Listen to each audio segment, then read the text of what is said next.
सभी को नमस्कार। मैं विजेंद्र वर्मा अपने YouTube channel Verma biology point पर आप सभी का स्वागत करता हूं। इस चैनल पर कक्षा 10 विज्ञान व कक्षा 12 जीव विज्ञान के हिंदी व इंग्लिश मीडियम के सभी चैप्टर्स की BSER के ब्लूप्रिंट 2024 के अनुसार फ्री तैयारी करवाई जाएगी। अतः सभी इसे लाइक, शेयर व सब्सक्राइब करना ना भूलें।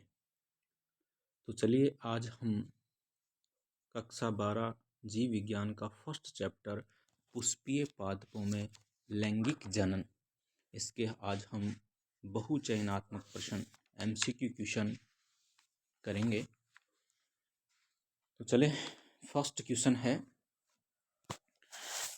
फ्लोरीकल्चर से क्या तात्पर्य है?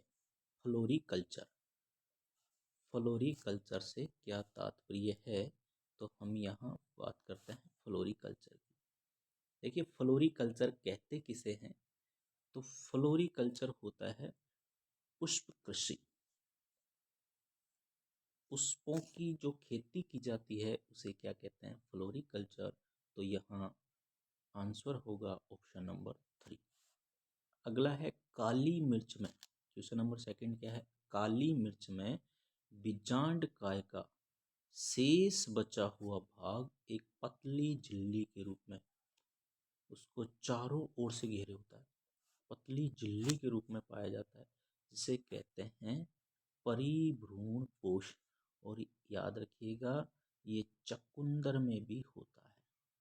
चकुंदर और काली मिर्च ये बहुत 2 बार एग्जाम में आ चुका है। अगला क्वेश्चन है, निम्फिया जलीय पादप है। निम्फिया एक कैसा पौधा है? जलीय पौधा। इसमें किसके द्वारा परागण होता है? तो याद रखिएगा, ये जो निम्फिया है जलीय पौधा होने के बावजूद भी इसमें परागण किसके द्वारा होता है? कीट द्वारा। ऑप्शन नंबर सेकंड सही होगा।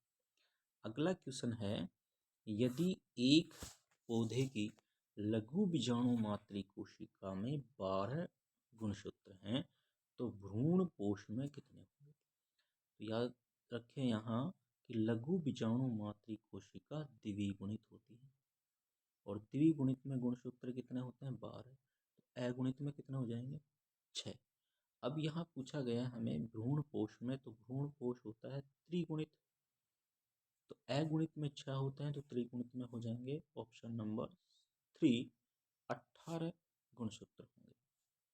नेक्स्ट अगला क्वेश्चन है फिफ्थ, निम्न में से किस समूह में चमगादड़ द्वारा परागण होता है? तो यहाँ ऑप्शन नंबर फर्स्ट है कदम्ब व कचनार। कदम्ब और कचनार में किसके द्वारा होता है? चमगादड़ के द्वारा, क्योंकि ये इनके पुष्प रात्रि को खिलते हैं और चमगादड़ एक रात्रिचर प्राणी है। इसी का नेक्स्ट ऑप्शन देखिए, वेलिसनेरिया और निम्फिया। वेलिसनेरिया में जल परागण होता है, निम्फिया में कीट परागण होता है। इसमें देखिए कोमेलाइना, कोमेलाइना में क्या होता है? तो कोमेलाइना में अनुन्नली परागण होता है। उसके बाद में युक्का व एमोर्फोफेलस, युक्का व एमोर्फोफेलस। युक्का एमोर्फोफेलस का सबसे लंबा पुष्प होता है, याद रखना 6 फीट लंबा। और युक्का और सलब की एक प्रजाति, इनके बीच में सहसंबंध पाया जाता है। क्या पाया जाता है? सहसंबंध। नेक्स्ट अगला क्वेश्चन है, बीजांड में अर्धसूत्री विभाजन कहाँ होता है? तो बीजांड में अर्धसूत्री विभाजन बीजांड लघु बीजाणु मात्री कोशिका में होता है। तो ऑप्शन नंबर 2 इसका आंसर होगा। नेक्स्ट अगला क्वेश्चन है, परागण के समय परागण होते हैं 4 कोशिकीय, 3 कोशिकीय, 2 कोशिकीय और बहुकोशिकीय। तो परागण के समय परागण 2 कोशिकीय होते हैं, तो आंसर होगा ऑप्शन नंबर 3।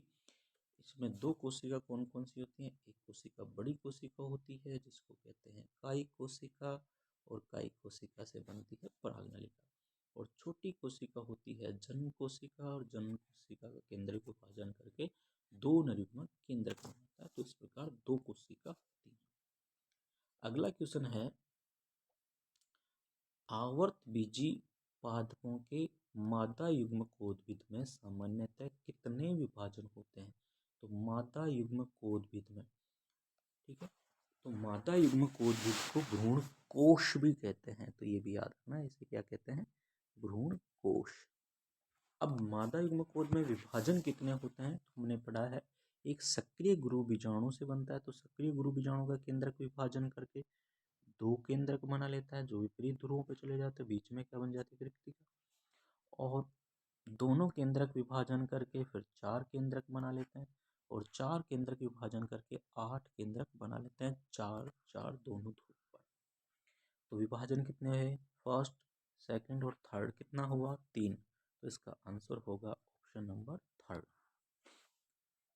नेक्स्ट अगला क्वेश्चन देखिए, बीज आवरण का विकास होता है, तो बीज आवरण किससे बनता है? तो बीजांड को चारों ओर से घेरे हुए आवरण को क्या कहते हैं? अध्यावरण। अध्यावरण क्या कहते हैं? अध्यावरण। अध्यावरण के दो होते हैं, बाह्य अध्यावरण और अंतःअध्यावरण। बाह्य अध्यावरण बीज का बाह्य चोल बनाता है, जिसे क्या कहते हैं? टेस्टा। अंतःअध्यावरण बीज का अंतःचोल बनाता है, जिसके क्या कहते हैं? टैगमेन। तो इसका ऑप्शन नंबर फर्स्ट आंसर होगा अध्यावरण। नेक्स्ट क्वेश्चन नंबर 10 की बात करते हैं, त्रिसंलयन के फलस्वरूप विकसित होता है। त्रिसंलयन, देखो आवर्तबीजी पादपों में दोहरा निषेचन होता है, दो बार।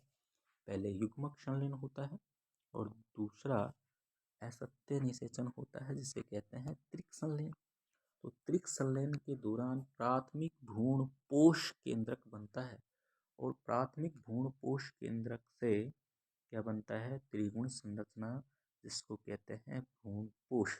इसका आंसर होगा ऑप्शन नंबर 3। उसके बाद में है अनून्मीलता का उदाहरण है, तो अनून्मीलता होता है कोमेलाइना, वायोला, ड्रोसेवा, ठीक है, तो इनमें होता है, तो इसका आंसर होगा ऑप्शन नंबर फर्स्ट। अगला है, परागकण किसका प्रतीक है? परागकण, परागकण, अंकुरित परागकण को ही क्या कहते हैं? नर युग्मकोद्भिद। मादा युग्मकोद्भिद का नहीं हो सकता, पुंकेसर का नहीं हो सकता, ठीक है, और लघु बीजाणु दाने का, तो नर युग्मकोद्भिद। अगला है, प्राथमिक भ्रूणपोष केंद्रक होता है। प्राथमिक भ्रूणपोष केंद्रक अगुणित होता है, द्विगुणित, त्रिगुणित या चतुर्गुणित? तो इसका आंसर अभी मैंने बताया था, प्राथमिक भ्रूणपोष त्रिक संलयन के लिए दौरान बनता है, इसलिए ये कैसा होता है? इसका केंद्रक त्रिगुणित। तो आंसर होगा ऑप्शन नंबर 3। पुष्पीय पौधों के भ्रूण कोश में कितने केंद्रक होते हैं? भ्रूण कोश में अभी हमने बताया कि भ्रूण कोश में कितने केंद्रक होते हैं? 8 केंद्रक होते हैं, ठीक है, और 7 कोशिका। तो इसमें केंद्र कितने होंगे? 8। तो ऑप्शन नंबर 4 आंसर होगा। अगला क्वेश्चन है, 100 परागकणों के निर्माण हेतु कितने अर्धसूत्री विभाजन होंगे? भाई 4 परागकणों के लिए अर्धसूत्री विभाजन होता है 1, तो 100 के लिए कितना होगा? 1/4 इंटू 100 हो जाएगा, कितने होंगे? 25। तो यहाँ आंसर होगा ऑप्शन नंबर 3, 25। नेक्स्ट अगला क्वेश्चन है, एक पराग कोश में 28 परागमात्री कोशिकाएं हैं, तो इनसे बनने वाले पराग चतुष्कों की संख्या बताइए। देखो ये क्या कहता है, 28 परागमात्री कोशिकाएं हैं, तो एक परागमात्री कोशिका अर्धसूत्री विभाजन करके कितने परागकण बनाती है? 4, और वो चारों परागकण एक चतुष्क के रूप में होते हैं।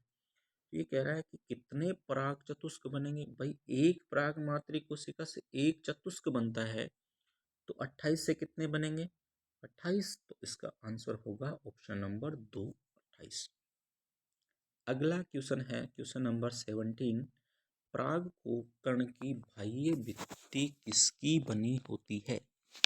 परागकण की बाह्य भित्ति बनी होती है, ऑप्शन नंबर 2 होगा स्पोरोपोलिन, और अंतः भित्ति किसकी बनी होती है? पैक्टिन व सेलुलोज की। क्वेश्चन नंबर 18 है पूर्णतः परिपक्व नर युग्मकोद्भिद में कितनी कोशिका होती है? नर युग्मकोद्भिद में कोशिका कितनी होती है? पूर्णतः परिपक्व नर युग्मकोद्भिद में अभी मैंने बताया 2 कोशिका होती है, बड़ी कोशिका को कायिक कोशिका और छोटी कोशिका को जनन कोशिका। तो ऑप्शन नंबर 2 आंसर होगा। अगला क्वेश्चन है पुष्पीय पौधों में नर युग्मक किसके विभाजन से बनता है?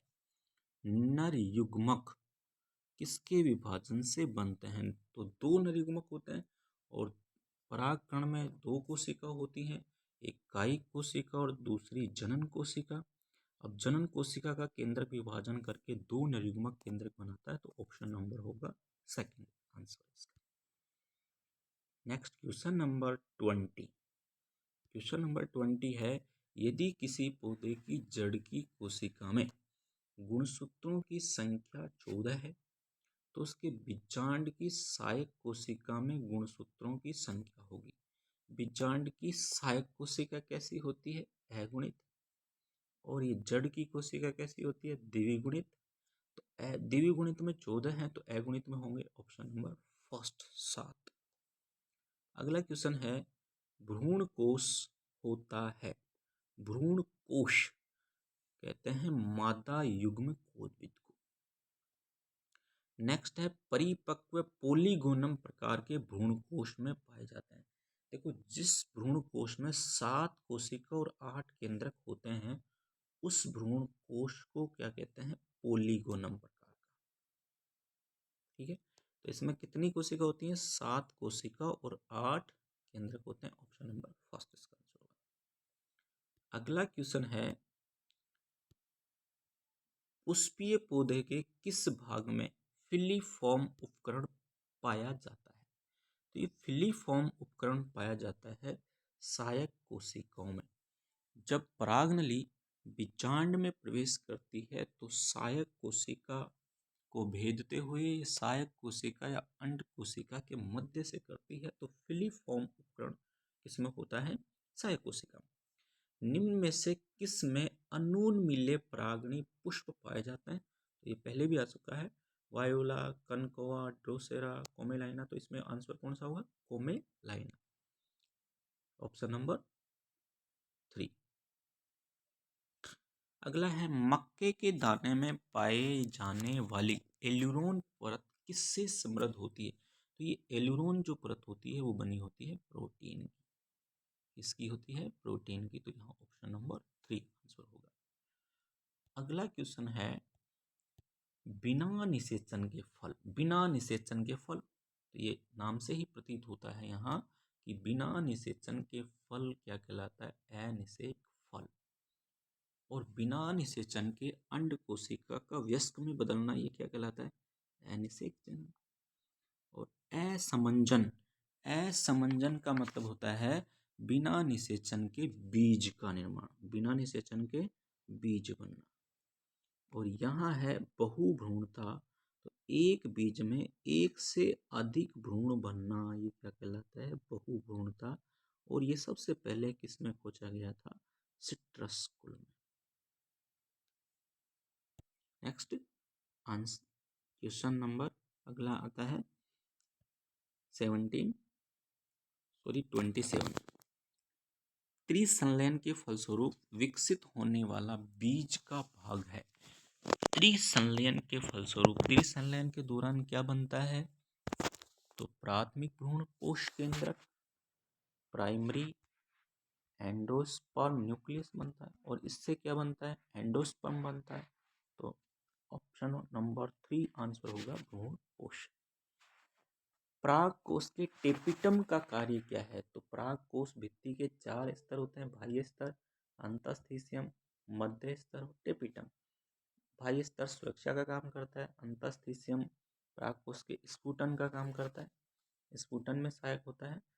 और अंदर वाला जो टेपिटम होता है यह पोषण का काम करता है। तो ऑप्शन नंबर 2 इसका आंसर होगा। अगला है निषेचन के बाद अंडाशय परिवर्तित हो जाता है। तो निषेचन के बाद अंडाशय किस में परिवर्तित होता है? तो याद रखिएगा फल में। ठीक है, और बीजांड से क्या बनता है? बीज। युग्मनज से क्या बनता है? भ्रूण, प्राथमिक भ्रूण पोष केंद्रक से क्या बनता है? भ्रूण कोश। इस भ्रूण कोश को क्या कहते हैं? मादा युग्म कोदभिद। नेक्स्ट, बहुभ्रूणता। नेक्स्ट अगला क्वेश्चन है, बहुभ्रूणता सामान्य है? तो अभी मैंने बताया था नींबू फूल यानी सिट्रस में, तो ऑप्शन नंबर 2 इसका आंसर होगा। नेक्स्ट 31 क्वेश्चन, नारियल का पानी, नारियल का पानी व इसका खाया जाने वाला गिरी वाला भाग, तो पानी तो क्या होता है? केंद्रकीय भ्रूणपोष, केंद्रकीय, और गिरी वाला जो भाग होता है वो होता है कोशिकीय भ्रूणपोष। तो किसका प्रतिनिधित्व करता है? तो इसका आंसर होगा भ्रूणपोष। इसका आंसर क्या हो जाएगा? भ्रूणपोष।